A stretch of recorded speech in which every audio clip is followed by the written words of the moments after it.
Monsieur le Président, vraiment, je vous remercie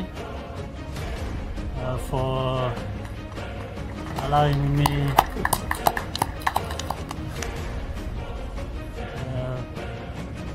I want to be able to continue in French, but I thought I needed to start with that one. First of all, I'm thankful for President providing this opportunity for me and my delegation and the Rwandans to be able to be here to express our solidarity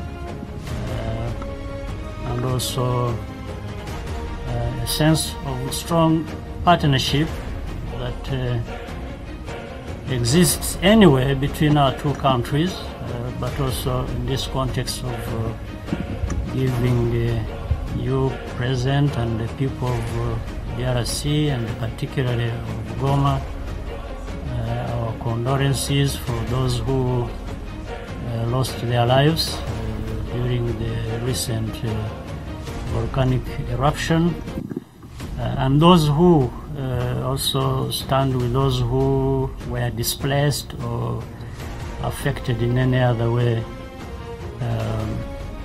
by the volcanic eruption. Also want to thank the President for allowing this closeness of our people that already exists, in fact, and has existed for many years, to be given a new impetus, a new force to take place. So that's really why I'm here, that's why I'm happy to be here, and I also thank the President Felix Tshisekedi of this great country for having paid us a visit yesterday, and both yesterday and today we have had the opportunity to have broad and productive exchanges to benefit our two countries. And as we saw, we signed a number of agreements. I believe this is just the beginning. There are many areas that we are going to come to in which we can cooperate to build a solid relationship, but also basis for cooperation between our two countries. So thank you very much. Thank you, His Excellency. Monsieur le Président de la République démocratique du Congo, vous avez un message. On vient de voir une série d'accords qui viennent d'être signés avec le Rwanda. Vous avez également été à Rubavu hier. Aujourd'hui, vous avez également visité la population avec Monsieur le Président du Rwanda. Un message aux deux populations. Oui, merci beaucoup. Avant tout, permettez-moi d'abord de remercier mon frère, le président Paul Kagame, pour les condoléances qu'il m'a adressées à la suite de la perte d'être cher cette semaine. Ensuite, également le remercier pour sa visite, qui, je dois dire, pour ceux qui ne le savent pas, avait déjà été prévue. Vous savez que nous nous sommes vus en marge du sommet de Paris, à l'invitation du président Macron, sur la problématique de Covid et la relance de notre économie africaine après cette pandémie de Covid. Et nous nous étions convenus de cette rencontre. Et lorsque, quelques jours après, la ville de Goma est frappée par cette éruption, je l'avais appelé ce jour-là pour lui demander de venir en aide à nos populations qui se déplaçaient vers le Rwanda pour se réfugier à Rubavu. Et j'ai eu l'agréable surprise d'apprendre de sa propre bouche que les instructions avaient déjà été données. Donc lui, il avait même agi avant que nous ne le saisissions de cette histoire, de ce drame. Et là encore, je dois le remercier. Je donne cette anecdote justement pour montrer la fraternité qui existe et qui doit continuer d'exister entre nos deux pays et nos deux peuples. J'ai toujours dit, depuis mon accession à la tête de la République démocratique du Congo, que nous avons perdu tant d'années à vivre en se regardant en chien de faïence, à vivre en tension, en situation de guerre, à partager la haine. Et maintenant, ça suffit. Il est temps d'expérimenter l'autre côté, le partage de la paix, de l'amour, et j'ajouterai des échanges fraternels, économiques entre nos deux pays. Et vous voyez que lorsque nous passons à ce second aspect d'échange, de fraternité, d'amour, ce que nous sommes capables de produire, vous l'avez vu par la signature de ces accords, et qui, je dirais à la suite du président Paul Kagame, ne s'arrêteront pas là, continueront. Ce n'est qu'un commencement, ne sont qu'un commencement.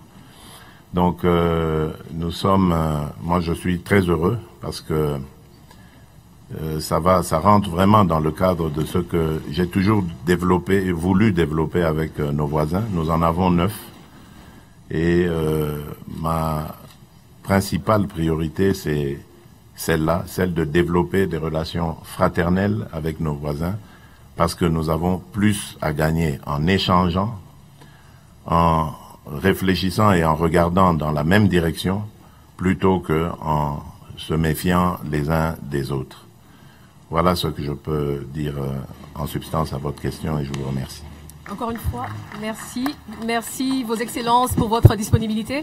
Nous allons prendre 2 ou 3 questions de nos journalistes, si vous le permettez. Alors, nous allons commencer avec un journaliste de la place, Monsieur David Kalinga, il est de Paul FM. Alors, lui, il a une question qui va plutôt dans le sens de la sécurité, on va dire, sur l'accompagnement de l'état de siège, également sur l'adhésion à l'East African Community.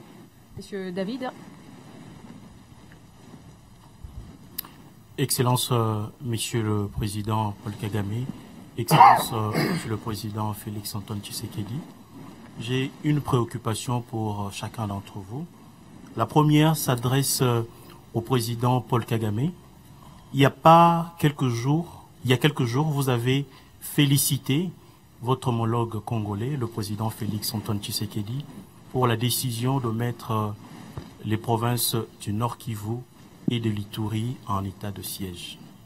Et vous avez même dit que vous ferez de votre mieux pour que cet état de siège puisse donner des fruits escomptés.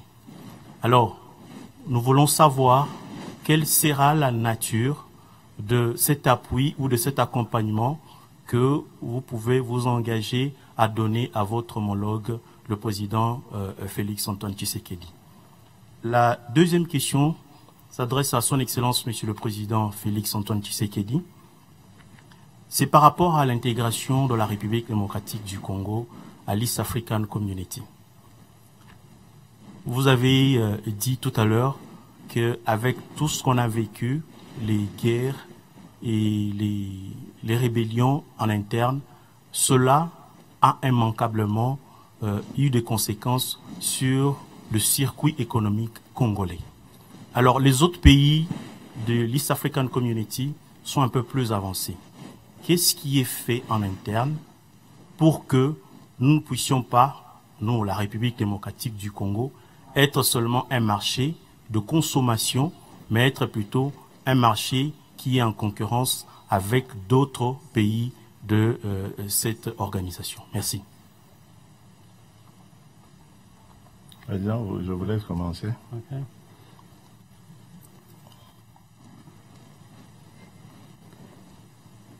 You want me to start? Oui, allez-y. Oui. First of all, to the question, which is very pertinent and has been. What we see today, first, President Tshisekedi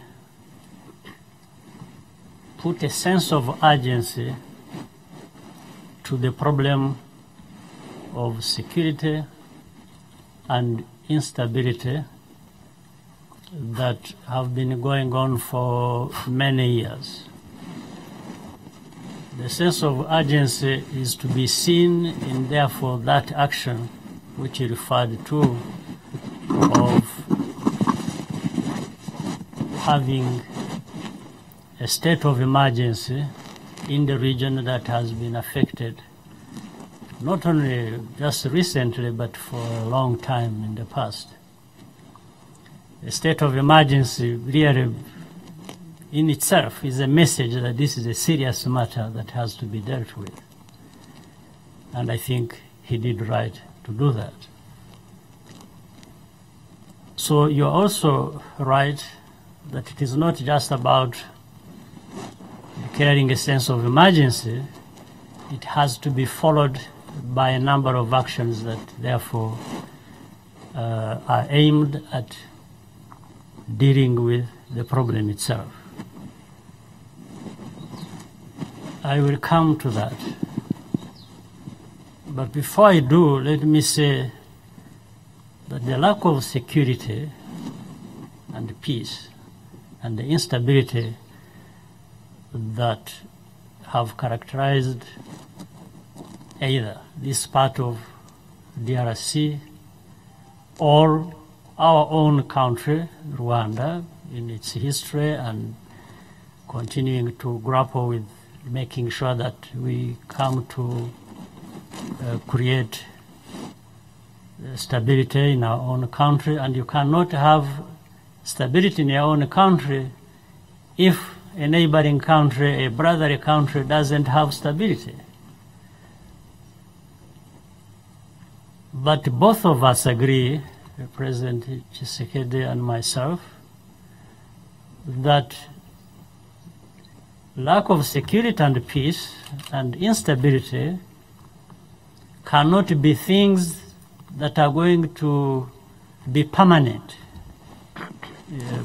in our both of our countries. Neither should this be a situation that we come to get used to and live with as a normal way of living our lives. So something must be done. And it starts with what the President decided and also what is going to be the follow-on actions that I am sure have already started of actually dealing with the root causes of this instability, dealing with the groups that cause instability in this region.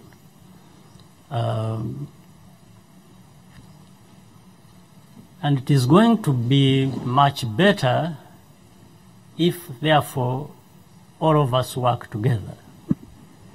Rwanda can make its own contribution as of the situation itself, but also what will be decided by the Democratic Republic of Congo within its sovereign rights. It works with people from anywhere, neighbors and beyond, to deal with whatever problems that affect us. So this cooperation we are emphasizing, the two leaders, goes in that direction. It's saying what can you give, what can you take in this area of cooperation so that ultimately we have our people, both Congolese and Rwandese, working together, working towards fighting the common challenges, our enemies, so that we really move towards development that we are. So Rwanda is ready to provide or associate ourselves with DRC in whatever form within our means towards this challenge. Therefore, these are things we don't necessarily discuss publicly in the media until we have really worked on them and planned. And I'm only talking about the readiness, first of all, that is there for the two countries to cooperate. So this readiness on our part to play our part whichever way we have to address the problem. If it is anything originating from Rwanda, I'm happy to and ready to solicit the support of DRC and the President to make the contribution that can enable us to address any problem. So it is both ways, it is two ways. And we have the means, we have the knowledge about our problems, we have the will to cooperate. I don't see how we can fail. And we don't want to fail our people. The people of DRC or the people of Rwanda, as the President said, have waited for too long to have some of these challenges addressed. So we are up to the job and we will do our part. Thank you so much, His Excellency, Mr. Paul Kagame. Monsieur le Président de la République, la question qui vous a été adressée voudrait savoir si, avec cette intégration de la RDC à la East African Community, est-ce que nous serons compétitifs? Est-ce qu'il y a un accompagnement? Est-ce que c'est important pour la RDC d'intégrer cette force, on va dire, cette organisation sous-régionale? Bien, merci. Moi, je dirais que la question qu'il faudrait se poser, c'est plutôt le contraire. C'est-à-dire, qu'est-ce qui nous serait arrivé si nous n'avions pas intégré cette communauté? Et là, je m'en vais vous donner juste un exemple. Pour un même produit importé par deux commerçants, l'un rwandais vivant à Rubavu, l'autre congolais vivant à Goma, produit qui entre par la douane de Mombasa, par exemple, vous comprendrez que dans l'état actuel des choses, le Congolais est désavantagé. Parce que le Rwandais, lui, il est déjà dans la communauté économique est-africaine et donc il bénéficie des tarifs douaniers avantageux pour des avantages des tarifs douaniers. Tandis que le Congolais, il a le même produit que le Rwandais, mais il le vend plus cher à Goma. Vous voyez que les consommateurs vont aller à Rubavu, qui est la porte à côté. À Gisenyi, ils peuvent se procurer ce produit pour moins que le prix qui est à Goma. Donc, c'est juste un exemple qui illustre le fait que en harmonisant nos tarifs douaniers, et ça c'est l'un des avantages, nous allons booster l'économie du côté du Congo, de l'Est du Congo. Et j'ai toujours dit mon admiration pour nos compatriotes de cette partie du pays, qui sont très entreprenants, qui malgré les violences, les difficultés que je ne vais pas vous décrire, que vous connaissez, restent très entreprenants. Et il y a plein de produits agricoles, par exemple le cacao, le café, le thé, qui sont produits qui sont cultivés ici et qui doivent être évacués par l'Est, l'Afrique de l'Est, du côté de l'océan Indien. Tout cela nécessite que l'on harmonise nos politiques, nos tarifs, pour que les producteurs congolais puissent aussi se retrouver. Il y a évidemment un grand avantage au niveau de la paix. Vous savez que là où il y a de l'activité économique, où il y a des intérêts, forcément, tout le monde a besoin de paix pour que les affaires marchent.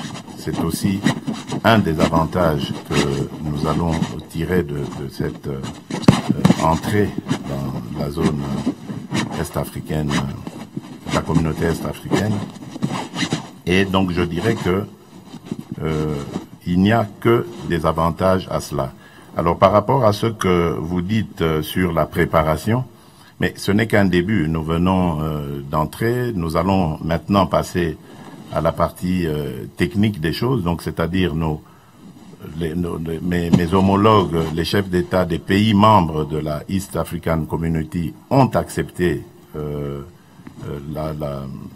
l'entrée de la RDC dans cette communauté. Maintenant, nous allons passer aux discussions pour voir comment nous allons harmoniser nos politiques judiciaires, nous allons harmoniser nos politiques économiques, comment nous allons harmoniser toutes les autres politiques qui feraient que nous évoluerons sur la même longueur d'onde. Nous avons un excellent ministre du Commerce extérieur qui a déjà prouvé de quoi il était capable dans le processus du développement de la ZLECAf, la zone de libre-échange continentale africaine. Et donc, je suis très confiant quant au succès des discussions qu'il va mener avec ses homologues des pays membres de la East African Community quant à l'issue heureuse de celle-ci. Donc, tout va bien. C'est plutôt une bonne nouvelle dont la République démocratique devrait se réjouir. Merci, Monsieur le Président. Permettez que nous puissions prendre une dernière question de notre collègue de la radio-télévision nationale rwandaise, Monsieur Sabiti. Eddy posera, lui, la question sur le commerce également, encore une fois, on va dire, sur la sécurité. Je vous en prie.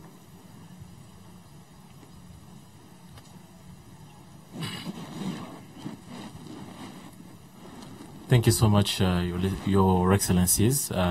I'm Eddy Sabiti from Rwanda Broadcasting Agency.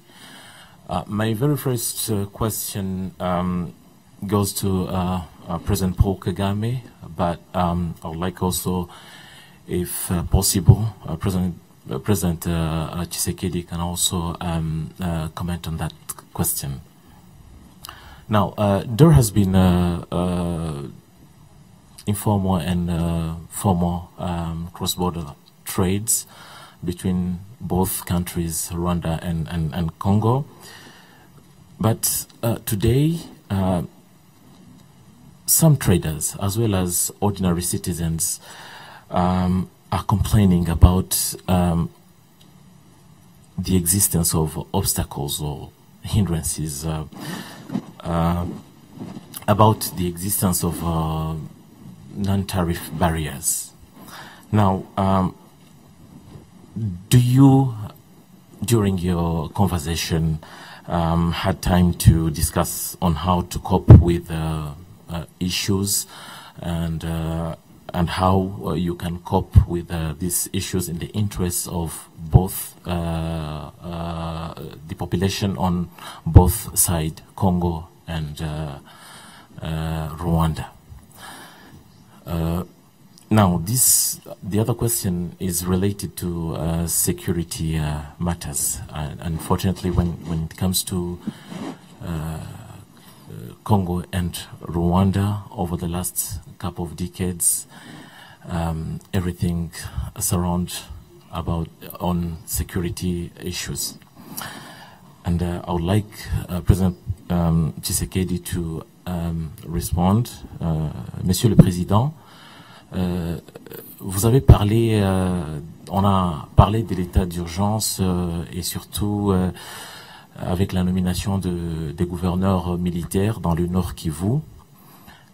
Mais après votre accession à la présidence, on a vu une nouvelle approche de la manière de résoudre les questions sur le plan sécuritaire, mais il y a déjà des engagements que vous avez pris avec le président Kagame. Résumez, s'il vous plaît. Comment est-ce que aujourd'hui concrètement, ce que vous vous êtes accordé à faire, quel est le progrès aujourd'hui qui a été effectué? Et peut-être pour terminer, les récents événements l'éruption volcanique a prouvé que le Rwanda et le Congo peuvent partager aussi bien le pire que le meilleur. Est-ce que après cette éruption, avez-vous envisagé des politiques communes de pouvoir intervenir à des catastrophes dans l'avenir? Parce que les catastrophes, ça nous avertisse pas. Merci. Merci. Merci. Bien, je réponds. D'accord. Oui. Bon, je réponds très rapidement. Donc, je commence par le commentaire. Le président répondra à la question. Le commentaire sur les barrières non tarifaires que l'on rencontre, mais de signer un accord sur la sanction des fraudes et veiller à ce que tout ce qui va sortir soit taxé, pas doublement, mais taxé, que la traçabilité soit garantie, que la circulation également, et donc je sous-entends la sécurité. Donc ça veut dire que nous allons redoubler de vigilance et d'efforts pour faire de sorte que nous puissions mettre de l'ordre dans ce secteur, et afin qu'il n'y ait plus du tout de tracasserie sur les biens et les personnes qui circulent et qui seraient plutôt bénéfiques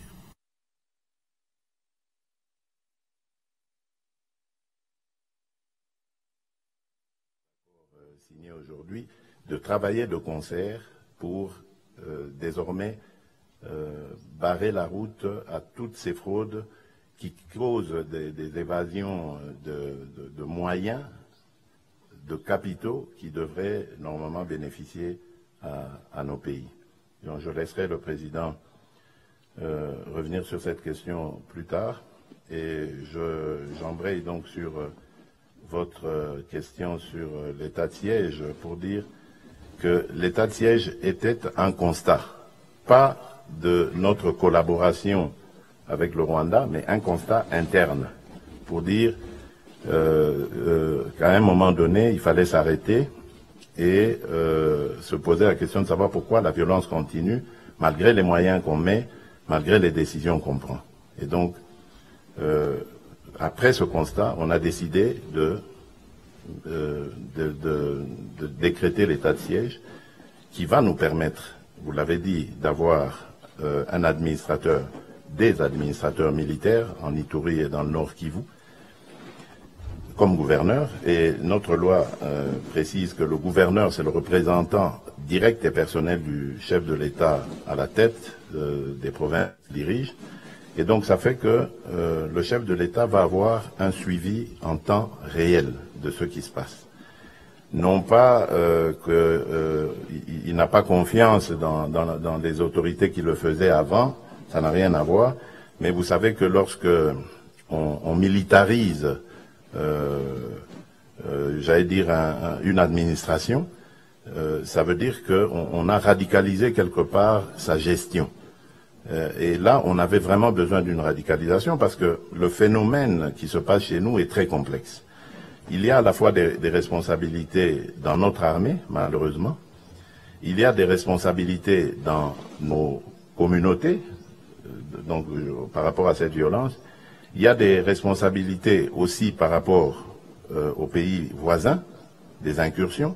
Il y a des responsabilités aussi par rapport à certaines sociétés qui travaillent dans des secteurs miniers dans notre pays. Donc tout cela nécessitait un contrôle rigoureux, un suivi très efficace, qui, en tout cas, force est de constater, n'avait pas été fait ou n'avait pas donné de bons résultats jusqu'ici. Donc peut-être qu'en essayant maintenant la radicalisation ou la militarisation de l'administration, nous aurons des résultats. Et je crois en cette décision, je crois qu'elle produira ses effets, parce que déjà on le voit, sur le terrain, les choses évoluent bien. Maintenant, il faut simplement accentuer la vigilance, le contrôle, le suivi surtout, pour que cela produise des résultats. Et c'est pour ça que je vous disais tout à l'heure, ça n'a rien à voir avec la coopération, comme vous l'avez évoqué ici, avec le Rwanda, avec qui, depuis mon accession à la tête de la République démocratique du Congo, nous nous entendons très bien. Nous servons dans tous les domaines, l'armée, les renseignements, tant militaires que civils, politique, la politique aussi, à ce niveau, il y a des échanges. Donc tout est fait de sorte que il y ait de l'harmonie et le même point de vue par rapport aux obstacles qui nous empêchent de coopérer normalement. Le président l'a soulevé ici, nous avons les mêmes objectifs, c'est-à-dire de revenir à la paix, et nous avons les mêmes obstacles à cette paix, donc il faut unir nos efforts pour éradiquer ces obstacles et surtout pour protéger nos populations. Ça, c'est la première des préoccupations chez moi. Il faut mettre fin à ces violences, à ces crimes continus et cruels sur des populations innocentes qui ne demandent qu'à vivre en paix et à vaquer à leurs occupations. Voilà. Monsieur le Président.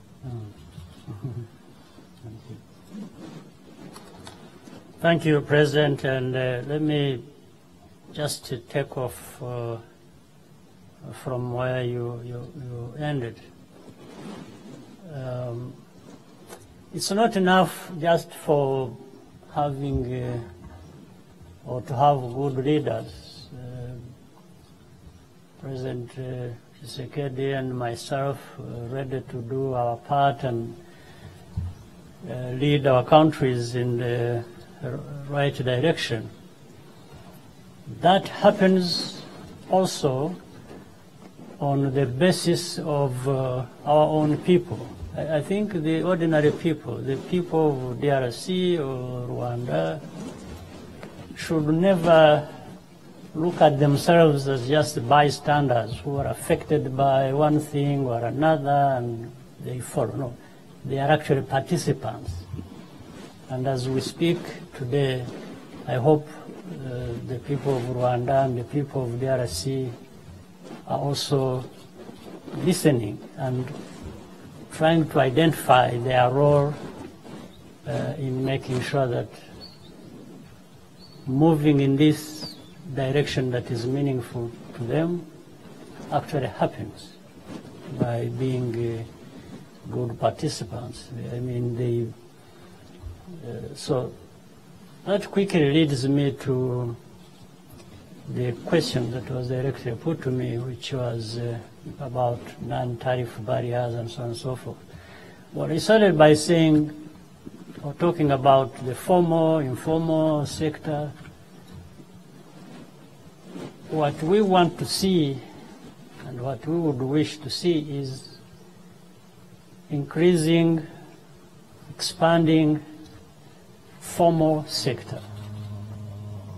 While that is the case, you don't go against the informal sector. What you do, what we need to do, is to help the informal sector move and formalize their businesses. We need to work with them, support them, and so that we see more of the formal sector in operation than the informal sector. That is possible. But it is possible, again, depending on many things that need to happen, not only in terms of the good leaders at different levels, but also the ordinary people who are affected by this, but who should also participate in this. And the non-tariff barriers are things that through cooperation, through this interaction and being responsible, even as ordinary citizens, we can also address. We can put good laws in place, we can put the right infrastructure in place, we can, but at the same time, the practice is where things maybe go wrong. And therefore, through working together and nudging each other, pushing each other, even at different levels, so that people try to do what is right, I think we are the ones to succeed. This is different from where populations of either side might start. You know, when you look at the other side, if you are a person and look at another person, and the only thing you see is a problem or a danger to you, instead of saying there is something good in that person, we can work together, then it becomes problematic. Even if you have good laws or anything, but if you have bad politics or bad attitude of seeing everything negatively, or then there is a problem. So the moment we lower this level of where we are, I think the President alluded to it in his earlier remarks, which was accurate. We can't keep this mistrust going on. You know, because it feeds this insecurity, it feeds all kinds of bad things, and we cannot succeed even in these socio-economic efforts we are trying to put in place to address our problems. So non-tariff barriers, in fact, again, the President mentioned it. One way of addressing it is getting rid of these security problems, looking at accountability levels, especially of leaders, and then allowing people to cooperate, to work together, do business. And the President, having mentioned, for example, and explained the need to be together in the East African community, it helps.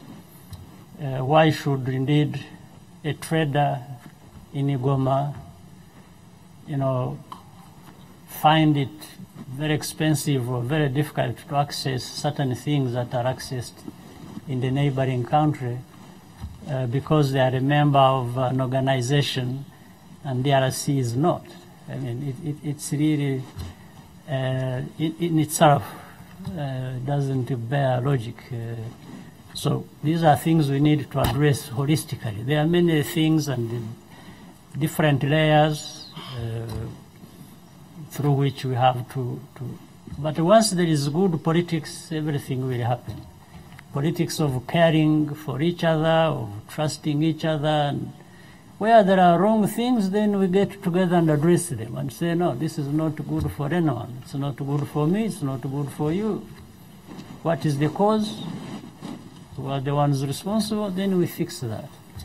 I think it's always going to be possible. Merci beaucoup. Alors, messieurs de la presse, on s'excuse pour toutes les questions qui